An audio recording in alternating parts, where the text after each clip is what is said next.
Buenos días, mis hermanos. Dios le bendiga grandemente. Nos gozamos en la adoración a nuestro Dios porque Él merece toda alabanza, toda adoración. Precisamente le cantamos a Él de que queremos ser llenos de su Espíritu. ¿Usted dice amén a eso? Amados, ser lleno del Espíritu se ve en una vida práctica, en una vida transformada, en una vida que muestra el carácter de Cristo. Es decir, a la medida que yo estoy siendo más lleno de su Espíritu, más me voy pareciendo a Cristo. Ese es el enfoque. De hecho, usted recuerda la historia del endemoniado Gadareno, que no podía controlar su propio cuerpo y andaba maldiciendo y peleando y no podía dominar sus propias acciones. Bueno, pues precisamente cuando él fue lleno del Espíritu, lo encontraron a él sentado en su juicio cabal, tranquilo, pudiendo dominar todo su propio cuerpo, todas sus propias decisiones. Cuando usted es lleno del Espíritu, te ayuda a poder controlar tu propio ser, a ti mismo. Y eso es la importancia de la llenura del Espíritu Santo. Ahora, ¿por qué esto es importante en nuestra vida? Pareciera que yo no voy a hablar de esto, pero sí yo voy a hablar en parte de este tema, de ser lleno de su Espíritu. Y prácticamente hoy queremos ver cómo es que yo puedo ser lleno de su Espíritu. Y voy a tratar de analizarlo a la luz de Lucas 8, 14 al 15, en la parábola del sembrador. Antes, dejo saberle que en todo el mes de abril vamos a estar tratando el tema caminos equivocados. El domingo pasado tuvimos que hacer una pausa porque estábamos en domingo de resurrección y celebrábamos la resurrección de nuestro Señor Jesucristo. Y hoy vamos a dar continuidad entonces a este tema, y el mes entero vamos a estar trabajando esta idea, caminos equivocados. Hoy precisamente quisiéramos hablar de la ignorancia, oír sin entender. Y realmente todos en nuestra vida escuchamos muchas cosas, constantemente estamos escuchando. De hecho, cuando usted ve su propio cuerpo, cómo fue diseñado, usted puede cerrar la boca con parte de su propio cuerpo. En la misma boca usted la puede cerrar, pero los oídos siempre están abiertos. Para usted poder cerrar los oídos, tiene que usted mover sus manos y tapar los oídos. Los ojos usted los puede cerrar con los párpados, la boca con los labios, pero los oídos tiene usted que literalmente cerrarlo, porque constantemente estamos oyendo cosas. Y si hiciéramos una reflexión, un análisis, ¿cuánta palabra de Dios estamos escuchando tú y yo a la semana? Quizás los devocionales diarios, quizás usted dedica tiempo con las damas escuchando la palabra de Dios, con los caballeros, usted tiene con los jóvenes escuchando la palabra de Dios, pero adicional a eso usted escucha canciones cristianas que tienen palabra de Dios, pero adicional a eso quizás usted busca un mensaje en las redes sociales y está escuchando palabra de Dios, quizás estás escuchando la palabra constantemente, quizás no. El asunto es, ¿por qué tú y yo escuchamos tantas cosas y se nos hace tan difícil vivirla? Es el punto de reflexión. Porque versus todo lo que escuchamos con referente a las cosas de Dios, tú y yo ya deberíamos ser súper cristianos, si fuera basado en lo que escuchamos. Pero ¿qué pasa en ti y en mí cuando escuchamos tantas veces y se nos hace difícil hacer? Esa es la reflexión, ese es el mensaje de esta mañana. ¿Por qué oigo y se me hace difícil hacer? ¿Por qué yo sé que la palabra de Dios me dice o me da directrices o dirección y a mí se me hace tan difícil obedecer? Yo sé lo que tengo que hacer, pero no lo hago. Bueno, precisamente eso estaba batallando Jesús, explicándole a ellos una parábola. Y era la parábola del sembrador. Y me gustaría si usted puede leer conmigo en el versículo 4 de Lucas 8. No lo tengo en pantalla, por tanto tendría usted que abrir su Biblia o encenderla para seguirme. Lucas 8, 4, voy a leer para ir poniendo un poquito de contexto. Y espero un momentito hasta que lo puedan encontrar. Lucas, tercer evangelio, capítulo 8, versículo 4. Lucas 8, escuché un amén. Voy a esperar dos amén. Voy a esperar un amén más. Bueno, pues leo entonces. Voy a repetir la cita para los que se quedaron un poquito detrás. De todas maneras la tenemos aquí en pantalla. Lucas 8, 4 al 15. Dice el versículo 4. Juntándose una gran multitud y los que de cada ciudad venían a él, le dijo en parábola: el sembrador salió a sembrar su semilla, y mientras sembraba, una parte cayó junto al camino y fue hollada, y las aves del cielo la comieron.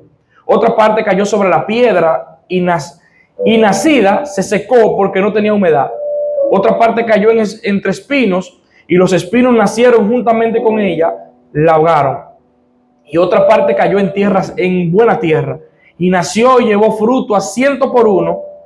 Hablando estas cosas decía a gran voz: el que tiene oído para oír, que oiga. Repita conmigo, iglesia: el que tiene oído para oír, que oiga. El que tiene oído para oír, que oiga. Bueno, cuando Jesús habla acerca de las parábolas, su propósito es doble. Es ocultar y revelar. Ocultar a aquellos que no le interesa el mensaje, se lo dice por parábolas. Revelar a lo que sí le interesa. Por eso él le habla en parábola. Él hasta aquí dijo su parábola y todo el mundo se quedó: ¿y qué fue lo que quiso decir eso? ¿Qué significa eso para mi vida? Yo no entendí. Y esa es la razón por qué los discípulos más adelante, cuando está Jesús aparte, le dice: Jesús, explícanos, háblanos. Y tú sabes qué beneficio tenemos tú y yo. Que tú y yo no estamos en la misma condición de ese contexto. Porque esas personas que escucharon estas palabras que yo acabo de leer no pudieron ver la explicación. Se le dio a los discípulos la explicación y a ti y a mí. Porque le está diciendo Jesús: el que tenga oído para oír, que oiga.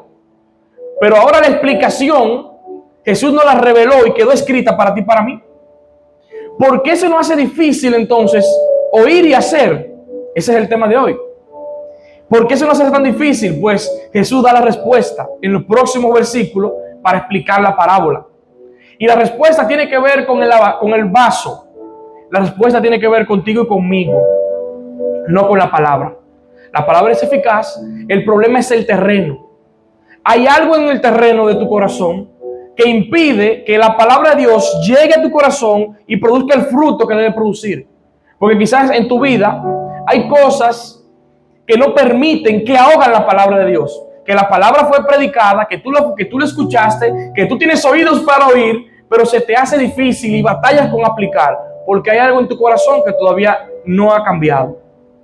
Hay algo en tu vida y en mi vida que necesita mejorar para poder dar fruto, porque el propósito de esta parábola, precisamente de Jesús, es también doble, para los que oímos y entendemos y queremos hacer.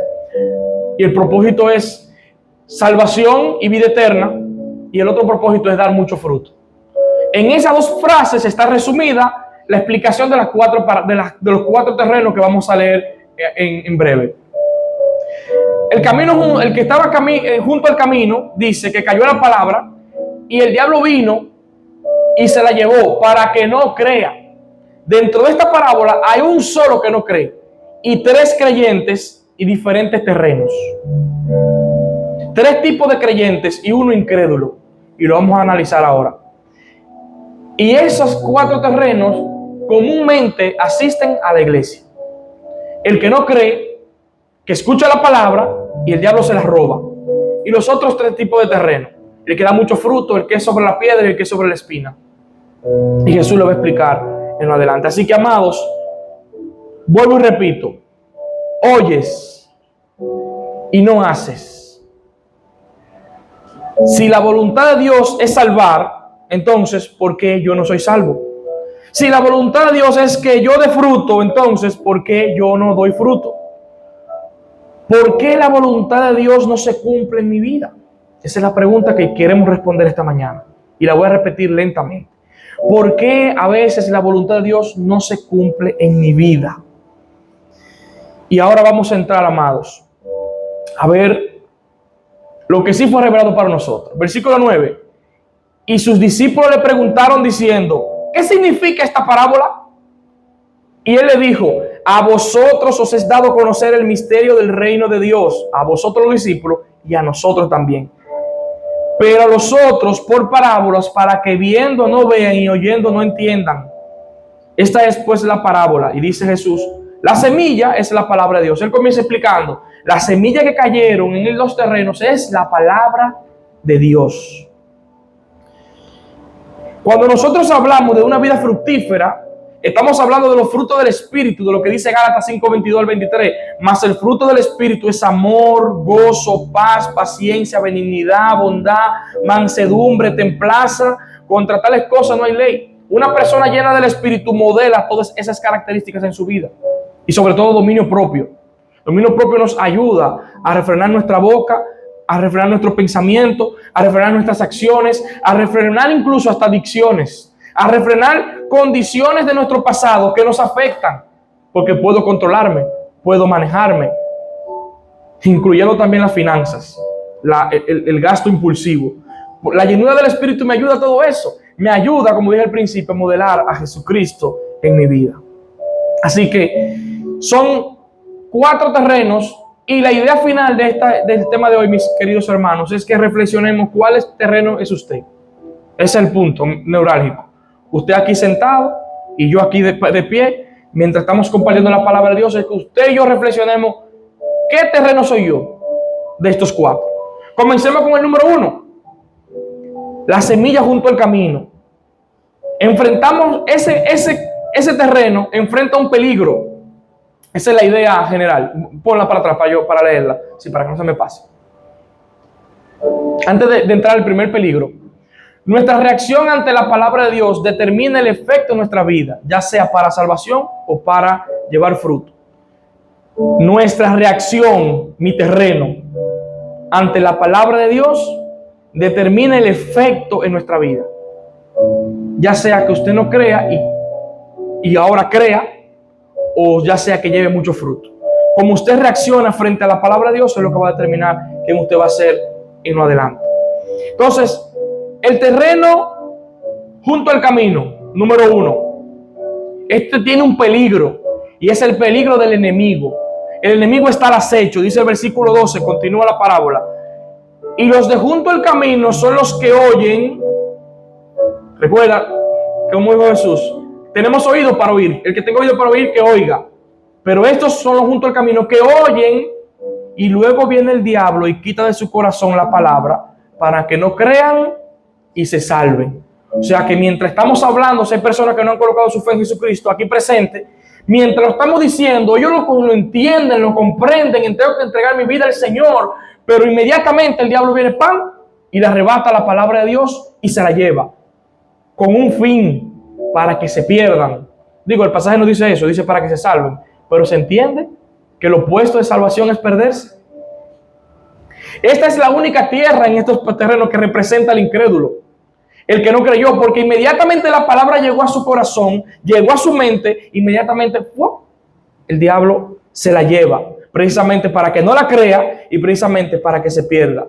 Nos muestra que hay un enemigo latente que está presente. El diablo quita la palabra de sus corazones para que no crean y sean salvos.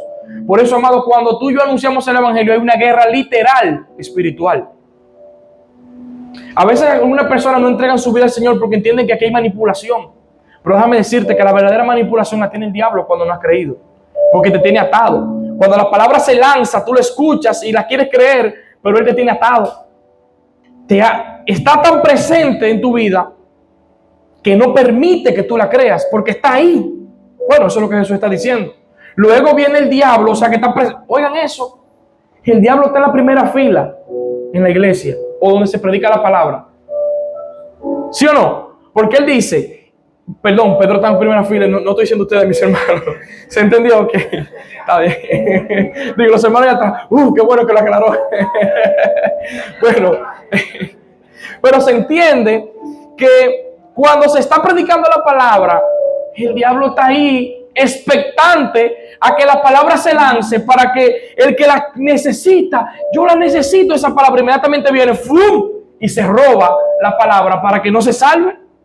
Por tanto, es una guerra literal en presencia misma de él.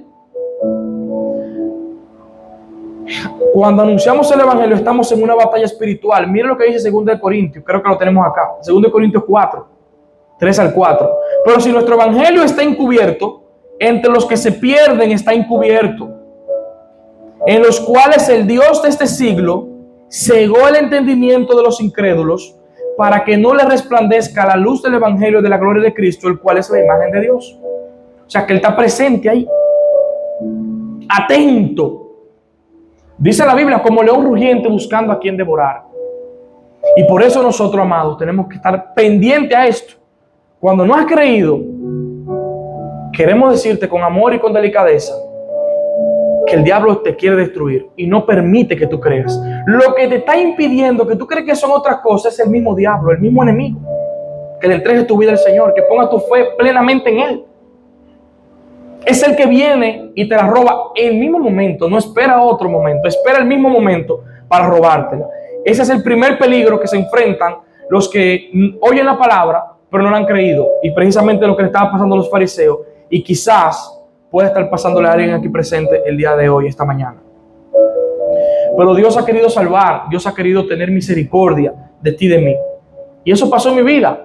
Yo sé que en la vida de muchos también. Un momento en el cual batallamos por creer, pero el diablo tenía preso, pero Cristo nos liberó para que podamos creer lo que Él tiene para nosotros. Precisamente que por la fe te puede hacer hijo de Dios. Y el diablo te va a decir que eso es muy sencillo, por la fe no puede ser. Es precisamente tiene que ser por fe, porque estamos tan perdidos, estamos tan manipulados por el diablo, estamos tan destruidos. De hecho, vimos en Efesios que somos hijos de ira por naturaleza. Y no podemos salvarnos con nuestra propia fuerza. Pero el diablo va a decirte que no, que eso no se puede por fe. Hay que hacer algo, sí, tú tienes que hacer algo, creer. Y Él te va a hacer nacer de nuevo. Y el peligro que se enfrenta a esto que está junto al camino es que el diablo mismo, en presencia, lo está dominando, lo está controlando. Segundo terreno, la semilla sobre la piedra, la palabra sobre corazones duros. Y este representa el peligro de la superficialidad. Dice el versículo 13. Los de sobre la piedra son los que, habiendo oído, reciben la palabra con gozo, pero no tienen raíces, creen por algún tiempo y en el tiempo de la prueba se apartan. Representa a aquellos que creen por un tiempo, pero no tienen raíces profundas para poder soportar la prueba. En el tiempo de la prueba, esta gente se aparta. Esto puede suceder por no querer sufrir persecución por su fe o por decepcionarse de Dios en momentos de aflicción. Mateo 13:21 lo dice literalmente, hablando de esta misma parábola, dice Mateo, refiriéndose a este mismo terreno. Pero no tiene raíz en sí, sino que es de corta duración. Pues al venir la aflicción o la persecución por causa de la palabra, luego tropieza. Estos hermanos que creen, la reciben con gozo y con alegría, la están recibiendo por emoción. No estoy diciendo que no han creído, el pasaje dice que creen.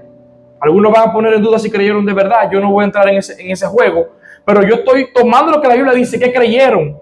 Pero el problema es que para sostener lo que han creído, lo han mantenido por emoción y no por certeza ni convicción.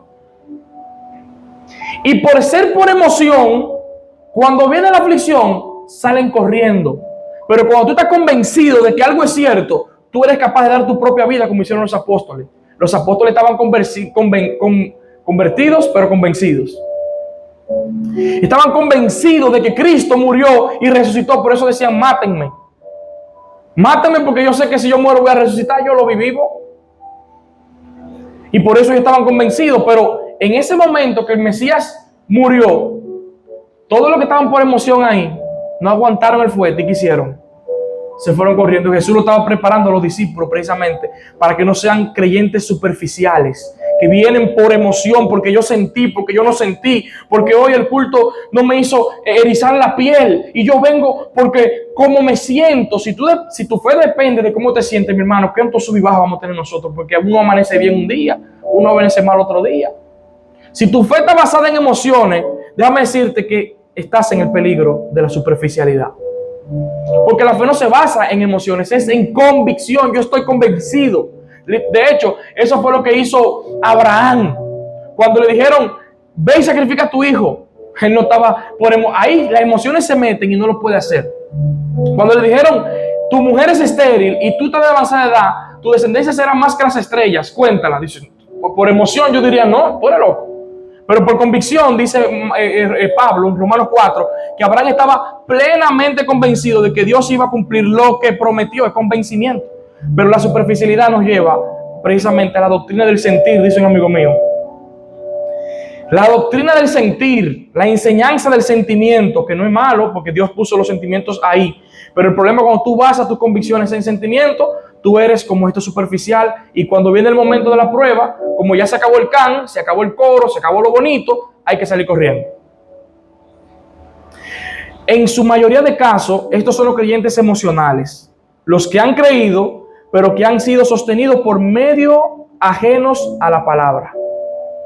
El coro decía, los talentos, las visitas cuando vienen los americanos, la chelcha como se da, qué bonita, las dádivas, gente que se quedan firme y fiel a Dios porque le dan, pero el día que no le dan, ¿te entiendes? Emoción versus convicción. Estas cosas pueden ser buenas en su debido momento, no lo estoy satanizando, todo eso es bueno, la hermandad es bueno, el momento agradable que vivimos es bueno, pero mi fe no se basa en eso, mi fe se basa en convicción. Al final tendremos cristianos sin raíces profundas que abandonarán su fe cuando las circunstancias aprieten. Por eso, estos hermanos con raíces superficiales luego son los que salen corriendo.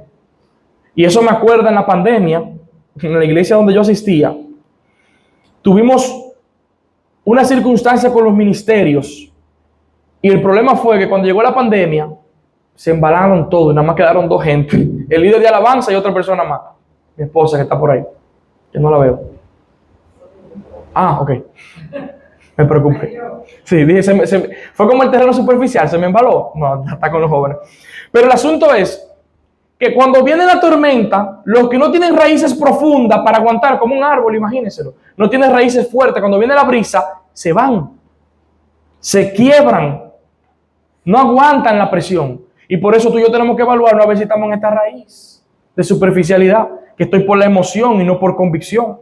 Por convicción nadie me mueve, pero por emoción, como cambia, cambio también.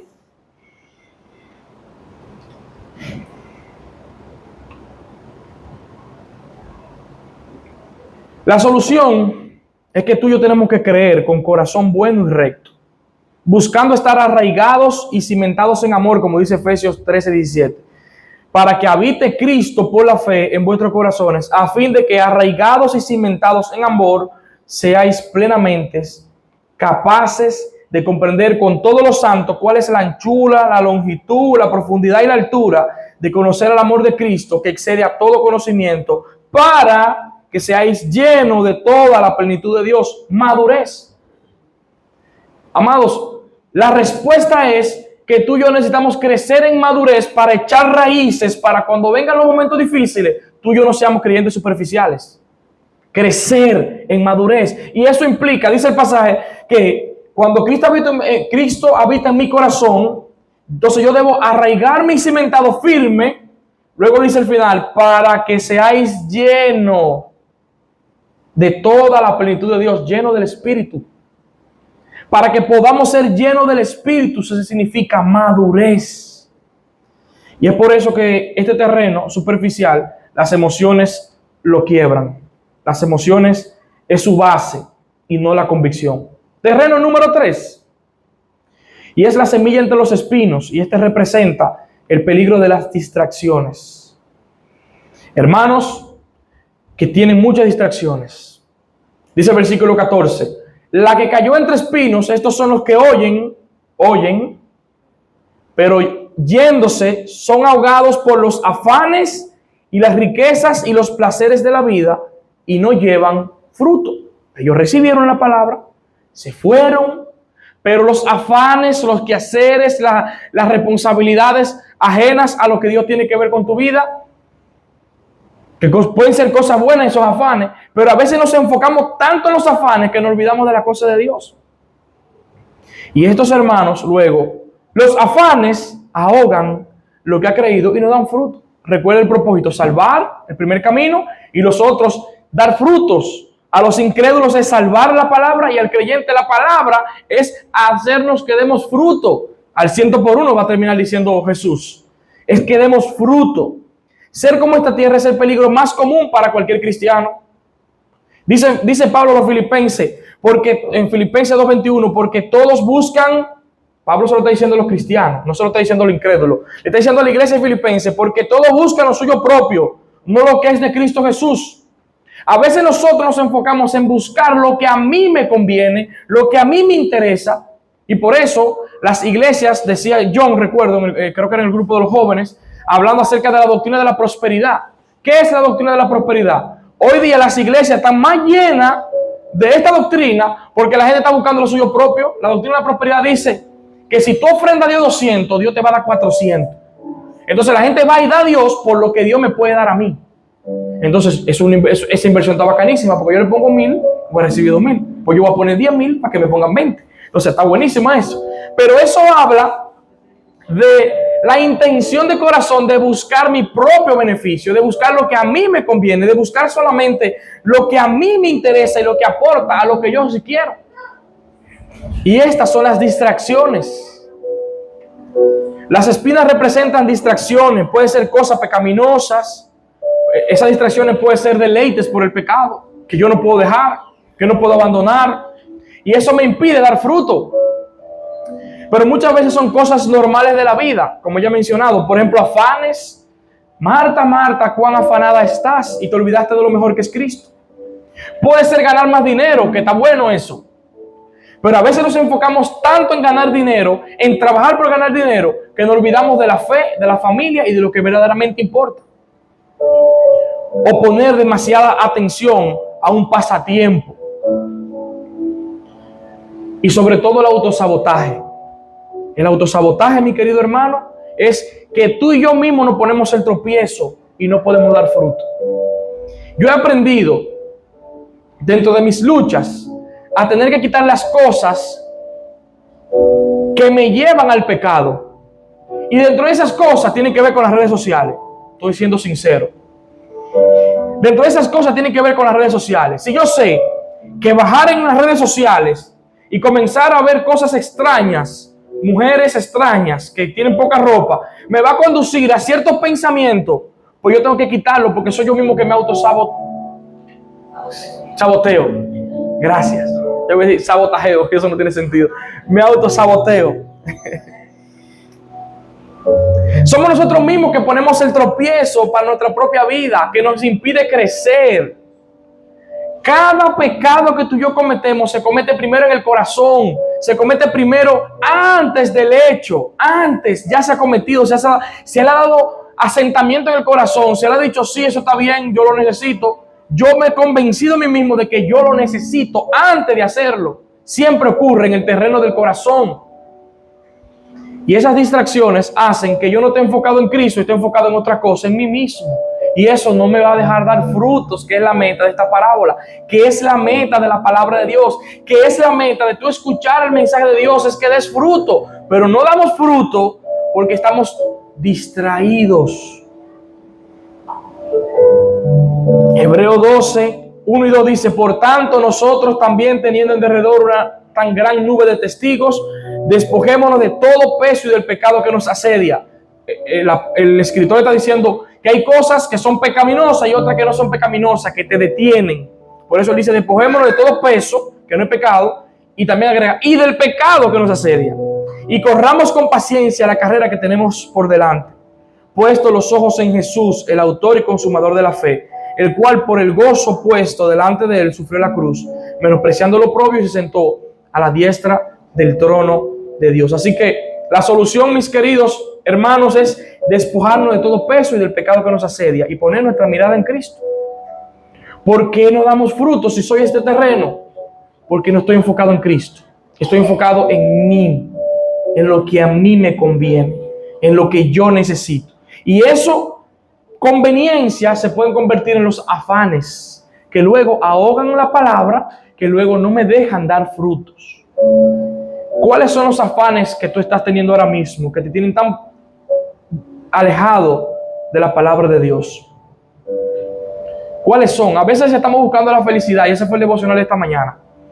A veces estamos buscando ser feliz. Yo quiero ser feliz, pero yo no estoy entendiendo que Cristo es quien me va a producir la verdadera felicidad. Y lo que hago es intentar buscar la felicidad por mis propios medios, por mi propia fuerza, y creo que si tengo dinero, que si tengo casa, que si tengo pareja, que si tengo ciertas cosas en mi vida, eso me va a hacer verdaderamente feliz, ignorando que solamente Cristo me va a hacer feliz. Y estoy en búsqueda de la felicidad, descartando a quien me da la felicidad. Afanes de la vida me hacen que yo no ponga mi mirada en Cristo y la ponga en los afanes, buscando que esto me llene. De hecho, Jeremías creo fue que dijo que somos vasijas rotas, que no retienen agua. ¿Por qué? Porque estamos tratando de llenar nuestra vida con lo que no llena. Y por eso seguimos vacíos. Porque es Cristo que me provee lo que yo necesito. Poner la mirada en Cristo. Despojar todo aquello que te distrae, si este es tu caso. Despojar todo lo que te distrae de Cristo. Comenzar a quitarlo poco a poco. Eliminar el autosabotaje. La meta del creyente y número 4. La semilla en buena tierra. Versículo 15. Mas la que cayó en buena tierra, estos son los que con corazón bueno y recto retienen la palabra oída. Escucha eso. En los 4 terrenos dijo que oyeron, pero en este es algo diferente. Dice que retienen la palabra oída, y como la retienen, entonces dan fruto con perseverancia. Esa es la meta. El incrédulo que se salve, porque el diablo viene y se la quita para que no se salve, y a los creyentes que demos fruto. La meta es que tú y yo seamos la tierra buena, la que da fruto. Dios quiere que tú y yo demos fruto de obediencia. Dios quiere transformar tu vida, que te parezcas más a Cristo, que me parezca más a Cristo, que abandone cosas que me afectan en mi desarrollo espiritual. Esta es la tierra que Dios espera que tú y yo seamos. Pero el problema es que a veces nos estamos comportando como las otras tierras. Las distracciones, los afanes, impiden que yo dé el fruto que Dios espera que yo lo dé. Esta representa una vida llena de frutos y de bendiciones. El que tiene oído para oír, que oiga. Esta es la meta a la que Jesús está llamando esta mañana. Y tiene un requisito, tiene requisitos. Para hacer esta tierra, escuche, es necesario retener la palabra.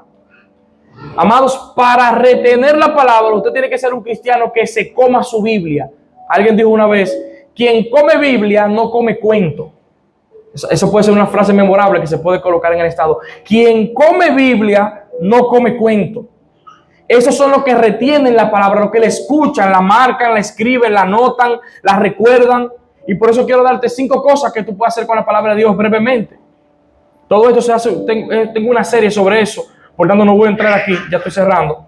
Pero son 5 cosas que tú y yo podemos hacer con la palabra de Dios. Número 1, tenemos que leerla. Lea su Biblia todos los días. Eso te va a ayudar a retener la palabra. Lea su Biblia. Busque el horario, el momento que usted entienda que sea más cómodo. Si para usted la mañana es mejor, hágalo en la mañana. Si al mediodía es mejor, hágalo al mediodía. Si en la noche es mejor, hágalo en la noche. Yo normalmente cometí un error. Leí un capítulo entero. Y yo en mi mente, sí, yo leí la Biblia, un capítulo entero. Hasta que alguien me dijo en una ocasión, yo lo hago tanto diferente. Yo prefiero leer porciones breves, cortas, pero que se me quede algo. Porque yo tenía un récord de que yo estaba leyendo la Biblia y no me estaba dando cuenta que me estaba engrosando yo de que, el récord que yo leí la Biblia en un año. Y no me di cuenta que me estaba desviando del mensaje central. Y ahora cuando estoy tomando porciones, el mensaje me queda más fresco. Leí la Biblia y digo, y le hago la pregunta al pasaje, ¿qué quiere decirme Dios a través de este versículo? Para mi vida, no para otro, no para tirarle palo a otro. Para mí, háblame a mí, ¿qué yo quiero saber? Número 1, lea su Biblia. Estudie su Biblia. Estudiarle más que leerla. Estudiarle es analizarla, pensarla, indagarla. Esto implica profundizar en el contexto y lo que la doctrina parece una palabra dominguera, pero doctrina es enseñanza. ¿Qué me quiere enseñar la Biblia a través de este pasaje? Hágale esa pregunta. Léala, estúdiela, aplíquela. Dice, medítela, reflexionar. La meditación no es como quieren decir en las redes sociales. Meditar la palabra de Dios es el ejercicio que hacen las vacas cuando rumean. Rumear es que como, esto suena feo, pero esto es lo que hace la vaca. Como la hierba, la mastico y la llevan al estómago. Y luego la vomita de nuevo y vuelve y se la come otra vez. La idea de eso es que yo mantengo la palabra fresca en mi mente. La analizo, la leo, la releo, la pienso en el mediodía. Por eso he cogido porciones. La leo en la mañana, pienso en el camino y voy meditando la palabra de Dios. Eso es lo que usted y yo tenemos que hacer con la palabra de Dios. También tiene que memorizarla. La memorización no es mala. De hecho, Jesús venció la tentación de Satanás en el desierto recordando la palabra de Dios. Decía, escrito está. Memorizar la palabra de Dios te va a ayudar. Te va a ayudar a crecer. También, por último, que es el resultado, obedecerla. Son 5 cosas que tú y yo tenemos que hacer con la palabra de Dios si queremos tener vida fructífera, llena del Espíritu Santo, vida que dan fruto. Por eso, para hacer esta tierra es necesario retener la palabra. Dicen lo que saben, que el mensaje predicado del domingo ya el miércoles se olvida. Si usted no lo cree, piénselo. Y el miércoles hablamos. A ver si usted va a recordar la palabra del día de hoy. Para que no nos pase como el terreno que la recibe con gozo y luego se va y olvidó la palabra que le dijeron. Entonces, por eso es necesario volver a reflexionar en la palabra de Dios, porque tú y yo somos débiles. Todo esto es necesario porque habla de la debilidad que tú y yo tenemos. Necesitamos la dirección de Dios porque nos desviamos constantemente. Necesitamos la luz de Dios porque constantemente nos inclinamos hacia nuestra propia oscuridad. Y eso porque para dar fruto, obligatoriamente, es apegado a su palabra. Y eso me lleva a la ilustración final acerca de Salmo capítulo 1. No sé si usted ha leído Salmo capítulo 1. Bienaventurado el hombre que no anduvo en consejo de malos, ni en silla de escarnecedores se ha sentado, sino que en la ley de Jehová está su delicia, medita en ella de día y de noche, será como árbol plantado junto a corrientes de agua, y su hoja no cae, y dará mucho fruto. Ya no me sé más de ahí, por eso lo voy a dejar ahí. Pero la idea de este pasaje es que usted es feliz, bienaventurado es felicísimo. Usted es feliz cuando está apegado a la palabra de Dios. Y la idea de esto, mi querido, es que usted va a ser como un árbol junto al canal, que las raíces son tan profundas que conectan con el agua.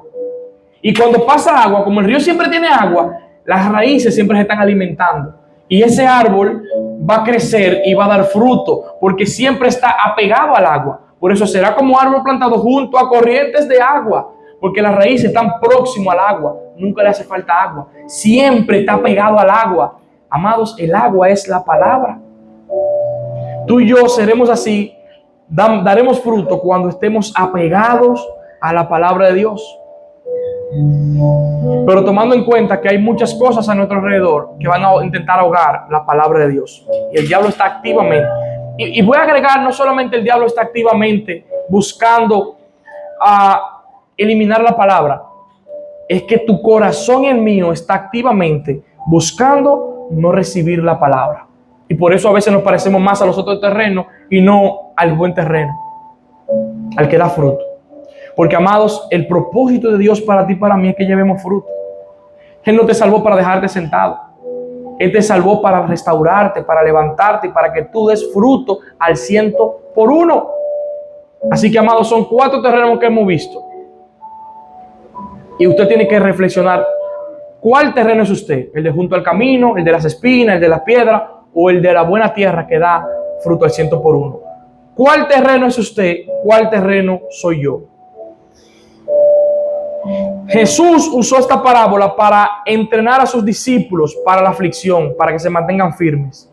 Cuando nosotros compartimos la palabra, no debemos desanimarnos si alguno no la recibe de manera final y aplicativa. Cuando tú compartes la palabra con alguien, no te desanimes si la persona no está respondiendo como tú esperas que responda. Porque al final no tiene que ver con la eficacia de la palabra, ni de tu trabajo como predicador. Tiene que ver con la eficacia del terreno.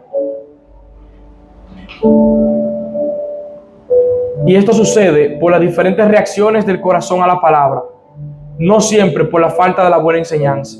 Dentro del grupo de Jesús, todos estaban propensos, estaban expuestos, mejor dicho, al mejor predicador de todos los tiempos, al mejor maestro de todos los tiempos, al profeta, Señor, Rey. Nadie orador mejor que Jesús.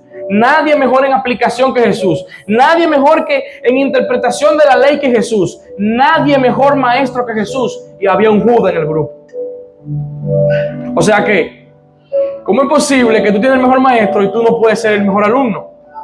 Porque no tiene que ver con la enseñanza, sino con el terreno. Y por eso tú y yo tenemos que reflexionar nuestra vida. ¿Qué terreno soy? ¿Qué terreno soy? Y en lo personal, amados, debemos evaluar sinceramente nuestra vida para ver qué tipo de tierra tú y yo somos. Si no somos como la buena tierra, podemos y debemos cambiar con la ayuda de Dios. Hay esperanza. Hay esperanza. Hay que dedicar tiempo a la oración y a la palabra para hacer más profundas nuestras raíces. Amados, venga el tiempo de los caballeros si usted no viene. Venga el tiempo de las damas si usted no viene. Ahí se está compartiendo la palabra. Venga los jueves al estudio bíblico. Para eso son los estudios bíblicos. Venga los jueves. Venga los sábados si usted es joven. Venga los días que se está compartiendo la palabra. Nútrase, beba de la palabra. Busque la palabra. Si alguno aquí presente no ha creído, debe saber que está siendo títere del diablo actualmente. Y Dios quiere lo mejor para ti. Él quiere salvarte hoy. Y voy a leer para terminar el pasaje que te leí al principio. 2 Corintios 4:3. Pero si vuestro evangelio está encubierto, entre los que se pierden está encubierto, en los cuales el Dios de este siglo cegó el entendimiento de los incrédulos, para que no les resplandezca la luz del evangelio de la gloria de Cristo, el cual es la imagen de Dios. Si sigues en el estado de incredulidad, quiero decirte que estás en las garras de Satanás. Pero hay oportunidad hoy para ti, para estar en las manos amorosas de tu Padre Celestial, el cual te ama, el cual entregó a su Hijo por ti para salvarte, pensando en ti, en tu nombre, en tu apellido, en tu persona, pensando en ti, abrazándote desde la cruz. Dios quiere salvarte hoy. No permitas que el enemigo te hunda más, que te distraiga de la palabra. Iglesia, como hemos visto en el mensaje de hoy, seamos buena tierra, la que da fruto al 100%. El que tenga oídos para oír, que oiga. Vamos a orar. Señor, gracias porque en tu palabra tú revelas verdades para nuestra vida que nos edifican, que nos confrontan, pero también verdades que son un gozo. Saber que tú lo dejas claro para nosotros porque nos amas, porque nos estás dando oportunidad. Esta parábola, Señor, tú la dijiste para que personas no creyesen, pero quedó escrita la explicación para que nosotros la escuchásemos y creyéramos, y sobre todo para que demos fruto. Gracias porque con esta parábola tú revelas parte del diseño que tienes para mi vida, parte del propósito por el cual yo existo, dar frutos, Señor, parecerme más a Jesús. Esa es mi meta, parecerme más a Jesús. Gracias, Padre, por esta tu palabra. Y también, Señor, sabemos que el enemigo está aquí, queriendo robarse la palabra que fue predicada. Pues te pedimos, Señor, que tú la siembres y tú des el crecimiento. Y tú ayudes a nuestra vida, Señor, a hacer esta buena tierra y dar fruto al 100%. Gracias, Padre, en el nombre de Jesús oramos todo esto. Amén.